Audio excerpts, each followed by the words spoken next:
ढोल झालो बाजे लागल मन आगराए लागल बलमुआ हो हमर सजनवा हो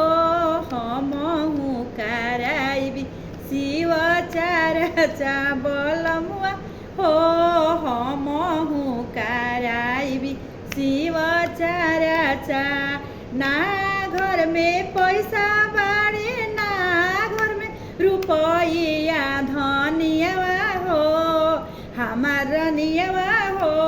कैसे करबू शिव चर्चा माई हमरो दिले रहली गला में लकीटावा साजनवा हो हमार बलमुआ हो